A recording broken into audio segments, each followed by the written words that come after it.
Hello, welcome once again to another edition of Complete Football Today, the program that gives you all the major, amazing analysis on domestic and international football. My name is Tunde Kweki. With me, as always, the voluminous and particularly vocal Kozim Elegbede. Thank you for joining us. It's a pleasure, Tunde. Voluminous indeed. You're bigger than me. Are you sure? You're much bigger than me. And the silent but particularly intelligent, particularly brilliant Kayode Ogundare. Thank you for joining us. Smaller inside.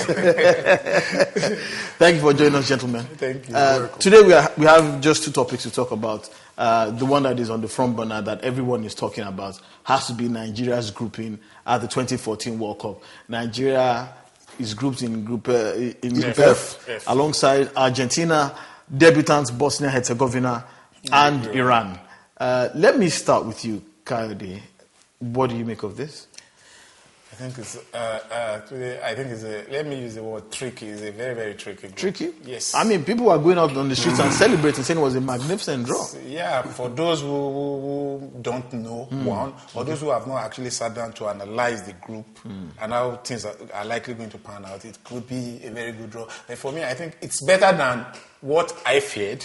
But for me, like I said, it's still a very, very tricky one. I mean, we could have gotten a major European company. We could have gotten Portugal. France. Let him ask Ghana. we could have or even Portugal. Cameroon. Okay, very true. Okay? We could have gotten Portugal. For me, that's the best draws we've gotten in our 5 World Cup sojourns. Okay. Yeah, because it's So not just past 4. This is our fifth. Yes, this is our 5th one. Yeah, so it's not just about the group alone. It offers us the chance to go beyond second round. That is looking at the teams we're likely to meet in the second round. Talking about Group E, where you have Switzerland, France, Ecuador, and Honduras. I mean, with all due respect, on our good day, these are teams who shouldn't scare us. France shouldn't scare you. We played friendly against them like 3-4 years ago, and we defeated That was them. 3-4 years ago. Yeah, but with a very poor team. Particularly good. With a very poor team. Okay. And we remember how they qualified for the World Cup.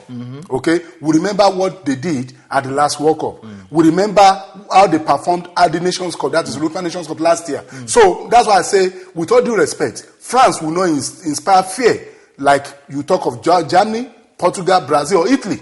Okay? So that is why I say the draws has been very good for us. Not only the group. If you look at the groups, yes, maybe Comsa. But if you look at the group of countries like Ghana and Cameroon, I think we've been dealt a very, very good deal. Let me stay with you. Argentina, for the 4th time in our 5 appearances at the World Cup, we are mixing them again. Surely people should be sick and tired of seeing Argentina. We can't be sick and every tired time, of them. every single time, let me add, those 3 previous times that we met them, they defeated us. Very close. By 1-0. 2-1, 1-0, 1-0. That tells you something. It tells you that in spite of the pedigree, in spite of the class of the players, the disparity and what have you, the games between Nigeria and Argentina have always been very, very close. Yeah. And that gives us hope. But I'm more delighted. At the World Cup. Yes, I'm more delighted. We did play a friendly against them last year in India. We lost 3-0 or 4-0. Yeah. Yes, but they also played a friendly against us. Like 3 years ago, and lost 4-1 in Abuja. We'll leave those apart, really. But talking about the World Cup, it's been very, very close. And when you keep beating somebody and it's very close, it is you who has the pressure. Okay, so that is why I feel. And again, when you look at the fixtures, we're playing Argentina in our last group game, which means we have the chance to have qualified even before meeting them. Which is interesting because every time we've met Argentina at the World Cup, they were always our first game. Not the first game. The first time we met them, it was the second game. Okay, yeah. It was but the other 2 times we met, they were the first game, and we started the World Cup so poorly. Because once you start by losing, it puts you under all sorts of pressure. So this time around, we'll start against Iran. I pray we get it right. If we get it right, we have to beat Iran very well. With all due respect. I mean, we don't have the same pedigree. We'll come to Iran later on, but let me come to you, Kayode. Bosnia-Herzegovina, debutants at the World Cup. It doesn't change the fact that they're a former Yugoslav republic. They have decent players: Edin Dzeko, Miralem Pjanic, Mesimovic, Asmir Begovic. I can go on and on. I mean, they are a decent European side. Yeah, very, very. And for me, that's the main reason why I say the group is kind of tricky because they are going to be the key game for us, not Argentina. Because like he said, it's possible we could have qualified even before our last game, and it's possible we could be on the plane home before we play Argentina too. So it depends on what we make of our first game against Iran, but much more importantly, what we are able to make of our game against Bosnia. And like you said, they have player for player, they have better players than we do. Okay. That I'll concede. Some would disagree. Well, it's their opinion and it's out there. We'll get to see it on the 21st of June. Send your comments. We'll get to see it on the 21st of June whether we have better players or not. But like I said, player for player, they have better players. One. Two, they have players at bigger clubs than we do. And those players are not just at those bigger clubs. They play well. For example, Spike is with Bayer Leverkusen. He played against Man U very recently. He plays for Stuttgart. Zeko plays at City. He's not regular not because of his quality, but because of the depth of talents in City. So what are we talking about? So for me, like I said, it's going to be very, very key. And I hope, I don't want to say pray, I hope we get our acts together on the day and we get a decent result against them. Okay, finally, Iran, coached by former Manchester United assistant manager, very former Portugal coach, a man who a lot of people don't know is originally from Mozambique. He has extensive contacts on the African continent. I know a lot about Carlos Queiroz and I respect him a lot. But what do we know about Iran? But like we know very well. I mean, Bob Paisley coached Egypt, a very respectable coach. I respect him, Bob Bradley rather. And what did Ghana do to Egypt? Look, it's about your team before the coach. Okay, Carlos Queiroz will be coming to the World Cup with Iran. But we've seen great coaches take mediocre teams to unbelievable heights. Yes, but it rarely happens, especially at the World Cup level. It rarely happens. Well, South Korea can disagree. In 2000, they were at home. Yeah. What have they done since then? And they had some very, very lucky calls. Yes. What have they done since then, my brother? So we shouldn't deceive us. If you see, the pressure on us is to beat Iran well. It's not about beating them. Okay, that is given. If we don't beat Iran, it's going to be tough for us to qualify from that group. But it's not just beating them; we have to beat them very well, and I think we can do it because with our pace, our power. I mean, the Iranians are like the poor man's South Americans. Tip tap. That is what if you go with pace and power, which we are known for, which we have, we can bully them to submission and beat them very well. Because at the end of the day, it may come down to how you beat Iran. That is talking about qualification. Not only for Nigeria, Bosnia and Herzegovina, and even Argentina. Because a scenario could play out where everybody ends with 5 points. It will now come down to goals difference. Incidentally, that's what happened in 1994 when 3 of us ended on 6 points and Nigeria topped that group. On goals difference because Argentina defeated us, we defeated Bulgaria defeated Argentina. So there was no head-to-head, couldn't apply. I fancy our chances here too, just like 1994, because I mean we had a debutant and we had a lightweight in Iran and a heavyweight in Argentina. So I think what happened in 94 could just happen again this time around, and I would so much love us to top the group, but it's going to be a long shot. So both of you are saying that Nigeria will qualify from this group. Could. We stand a good chance of qualifying. You're saying could, but you're saying we stand a very good chance of qualifying. Is that another could or maybe? We stand a very good chance of qualifying. Okay. Let's put your neck on the line. Are we going to qualify or No, I can't see because look, 6 months is a long time. People talk about Argentina, people talk about Uruguay. Form, fitness. We don't pray for it, yes. If these star players get injured, we stand a very good chance of qualifying because if you beat Iran very well, you put yourself in a very good state ahead of the other games. Finally, this is another major issue that has been rocking world football. The unbelievable revelations coming from Soje.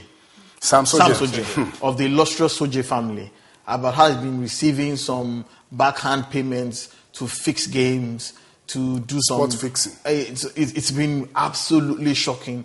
And I just want to ask you gentlemen, what is your take on this very quickly? You see, it's so sad. It's so sad because... is it sad because it's Soje, or is it sad because it's a Nigerian, or is it sad because it's football that is concerned? It's sad because it's a Nigerian. Okay. I mean, we know sports fixing happens. Yeah. But the two big ones I can recall now, Soje and the one involving Fashanu and Grobella, why always Nigerians? I'm not saying Nigerians are the only ones involved. It's a global thing. It's a global thing. Okay. But it's so sad. Because I know Soje personally, and this is somebody who is relatively comfortable. Yeah. So I wouldn't know why he would descend to the extent of doing spot fixing. £70,000 so to get sent off is a lot of But money. excuse me, these guys, you know what they get? I mean, when you sign a contract, you're talking of nearly £500,000, and that's aside your bonuses, aside your salaries. These guys don't get to spend their money.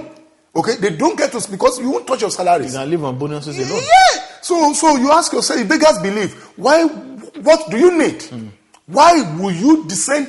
I mean, I can't just, honestly, when I watched that clips on the TV, I was shattered, honestly, because it's irretrovertible. You can't controvert it. Let me come to you, Kayode. We've seen a case where John Mark Bossman's case, he's trying to get himself out of the contract. It was now known as a Bossman case. Now, the name of Soje will now be known as the Soje case. That's sad. He's not dragging the name of a big family now into the mud. I think it goes beyond the family name now. For me, it's a sad day for football. Because you ask yourself, these things happen. Yes, Soja is the one who was caught with his hand in the cookie jar. But for me, it happens, and the way and manner they do it. If you saw the clip, the way he was explaining to the undercover giving guy, detailed explanation, it's very detailed. It's something that happens and it has brought something into focus. Some of the questionable goalkeeping that we've seen this season, you could as well take influence from the Soja case that. Probably these guys are getting kickbacks to throw games. Even red cards. Red cards. You see people get somebody cards. Somebody will just do something and you ask yourself, why should you do this? You see a goalkeeper see like this. Let me establish something here. Soja plays for a lower league club in England. Are you saying or inferring that because of some of the questionable decisions we see in the Premier League, that even the English Premier League might not be free of these things? You see, the Soja issue... Questionable refereeing calls, questionable... I don't like to call it Soja issue. Sport fixing and match fixing has brought the integrity of the game to big disrepute. I mean, you can't say you are clean. You can't say the game is clean. Because anytime you see something that, surprises you, the first thing you ask yourself is, maybe it's been something. So it brings the integrity of the game to big disrepute, and that is very, very unfortunate. And they've been talking so long about how they can combat this issue: match fixing, sport fixing. What can the authorities really do? Because I'm wondering how can you determine when, until you catch the person red-handed? How can you determine if there has been some kind of underhand dealings? You see, for me, you see, like he tried to explain now. Apart from the normal, regular match fixing, sports fixing is very, very difficult to prove. Yeah. Because it's just like somebody telling you, you place a bet on who's going to get the next corner kick. So I could conveniently play the ball out of touch for a corner kick. It's an innocent action. But for those who are outside, who have put money on it, they know there's so much money. So that is a red card. Yes, I will get a yellow card in the first half.